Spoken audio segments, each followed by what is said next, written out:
السلام عليكم ورحمة الله تعالى وبركاته وصلى الله وسلم وبارك على سيدنا ونبينا مولانا محمد وعلى آله وصحبه وسلم تسليما كثيرا. Mes chers élèves, je suis toujours avec vous pour vous présenter les leçons de métamorphisme.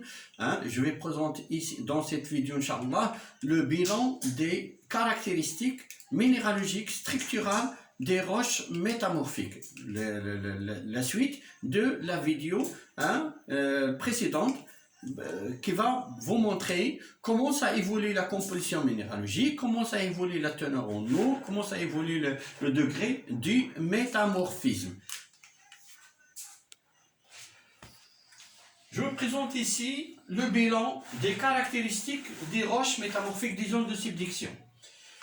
On a la roche mère, c'est soit le basalte, soit le gabbro. Et ces deux types de roches sont évidemment les roches de la croûte océanique. Les roches métamorphiques à étudier ici sont le schiste vert, le schiste bleu et finalement l'éclogite. Le basalte évolue par augmentation de la pression et de la température T1 et P1. Il va donner naissance à un schiste vert.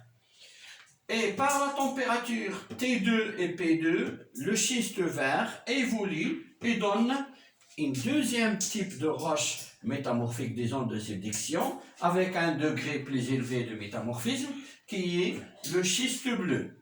Et si la température atteint des valeurs importantes ainsi que la pression, le schiste bleu évolue en éclogite qui représente la roche maximale des degrés de métamorphisme.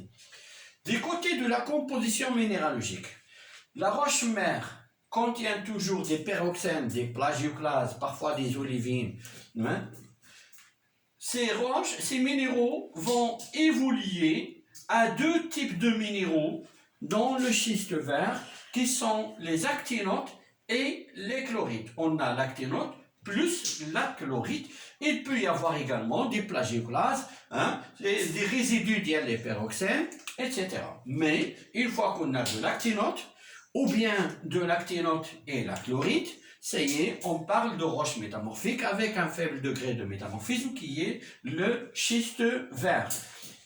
Dans le schiste bleu, il n'y aura plus d'actinote ni de chlorite.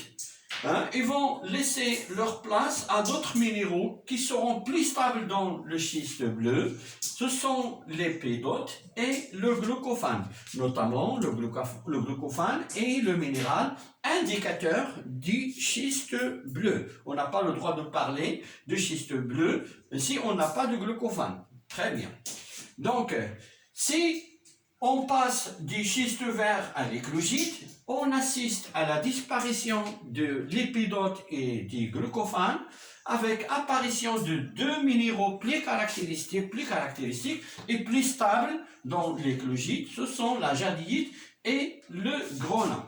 Pour la structure, je ne l'ai pas noté ici, il s'agit d'une même structure. On n'a pas de changement de structure comme on l'a vu dans les roches métamorphiques des zones de collision. Pour le schiste, on avait le laitage.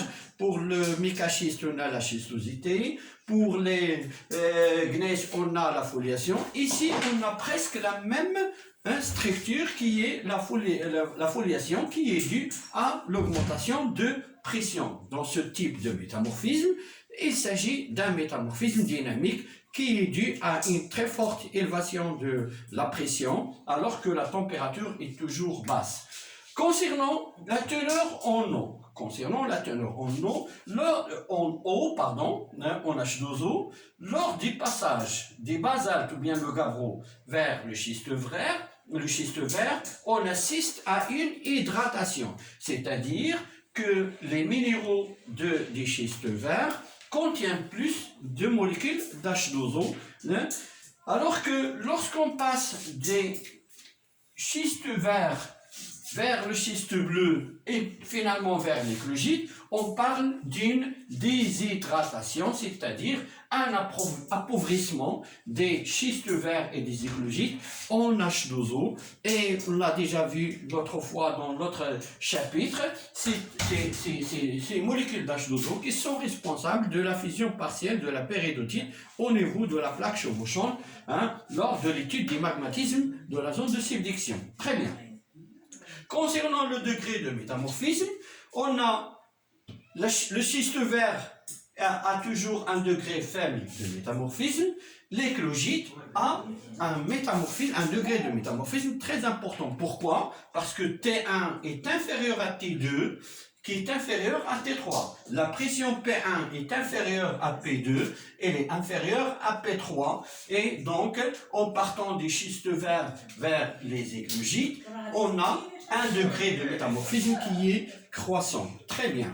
Pour l'étude des roches métamorphiques, elles nous fournissent davantage d'informations sur des étapes que la chaîne de collision a suivies. C'est-à-dire que lorsqu'on trouve des roches métamorphiques de ce genre, le schiste vert, le schiste bleu et l'éclogite, elles témoignent d'une ancienne subduction qui a eu lieu dans cette région et qui est à l'origine de la disparition de la croûte océanique qui occupait l'océan qui existait dans cette région auparavant. Donc, l'étude des roches métamorphiques, dans cette région, on avait une subduction.